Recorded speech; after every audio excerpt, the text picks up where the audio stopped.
Hello दोस्तों, स्वागत है आपको मेरे इस चैनल घोसली गेस्ट प्रोडक्शन पे। और ये एपिसोड नंबर 2 है।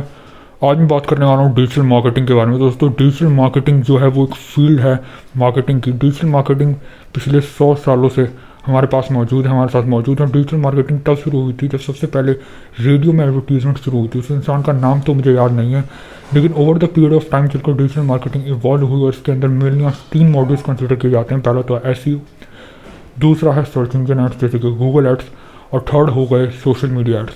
जो टीवी पर आप एड्स देखते हैं वो भी is a form of digital marketing ही है। तो रेडियो के ऊपर जिन्होंने सबसे पहले एड्स चलाए थे उन्हें पहला डिजिटल मार्केटिंग कहा जाता है। उस शख्स का नाम तो मुझे अभी याद नहीं है, लेकिन जो मैं एक चीज़ आपको बता दूँ वो ये है कि इसके अंदर जो 3 मॉड्यूल्स मेनली कंसिडर किए जाते हैं। अगर आप डिजिटल मार्केटिंग का कोर्स करने जाएंगे तो उस मॉड्यूल के अंदर 3 चीज़ें, पहला तो है एसईओ, दूसरा है सर्च इंजन एड्स और तीसरा है social media ads. Search engine ads जो है वो ऑर्गेनिक रीच के ऊपर निर्भर करता है। ऑर्गेनिक रीच मतलब कि जैसे हमने एक बुक लिखी तो हम बुक के ऊपर उस बुक का नाम, उस बुक का टाइटल लिख देते हैं, उसके ऊपर एक इंडेक्स बना देते हैं और साथ ही साथ वो बुक किस सब्जेक्ट के बारे में ये लिख देते हैं और वो किस ऑथर ने लिखी ये भी हम उसके ऊपर लिख देते हैं। तो ये सब चीज़ें एसईओ कहलाई जाती है इंटरनेट वर्ल्ड के अंदर। जब भी हम किसी ब्लॉग को लिखते हैं, किसी वेबसाइट को बनाते हैं, तो उसके ऊपर हम जो robo.txt फाइल बनाते हैं। और robo.txt फाइल इसलिए कि किसी भी सर्च इंजन का जो क्रॉलर है जो पूरे इंटरनेट पे घूम रहा है और डेटा को कंज्यूम कर रहा है, वो आए उस टीएसटी फाइल के डेटा को और पूरी वेबसाइट के डेटा को कंज्यूम करे और फिर ये कैटेगराइज करे कि आखिर ये वेबसाइट किस बारे में है।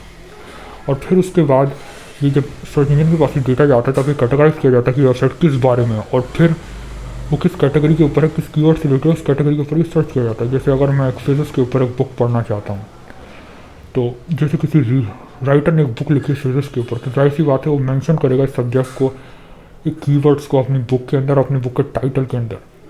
और ऐसे ही मैं पहचान पाऊंगा कि बुक उस बारे में, और तभी लाइब्रेरी मुझे बताएगा कि आपको वो बुक पढ़नी है। इसी तरीके से एसईओ को हम समझ सकते हैं। सेकंड चीज़ है search engine ads. Search engine ads जो है वो हॉट ऑडियंस के ऊपर है। हॉट ऑडियंस मतलब वो बायर्स, वो कस्टमर जो कि हमारी प्रोडक्ट को खरीदने की क्षमता रखते हैं और इंटरेस्टेड है हमारे प्रोडक्ट को खरीदने में, मतलब वो उसी से रिलेटेड प्रोडक्ट सर्च कर रहे हैं।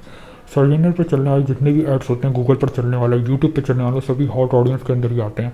और थर्ड और लास्ट चीज़ वो है सोशल मीडिया। जैसे फेसबुक और इंस्टाग्राम के ऊपर जो ऑडियंस ऐड देख रही है उस ऑडियंस को कोल्ड ऑडियंस कहते हैं। मतलब उस ऑडियंस जो सोशल मीडिया के ऊपर है वो किसी प्रोडक्ट को नहीं ढूंढ रहे, वो बस अपना टाइम पास और अपना एंटरटेनमेंट के लिए वहाँ पर है, लेकिन फिर भी उन्हें एड्स दिखा रहे हैं।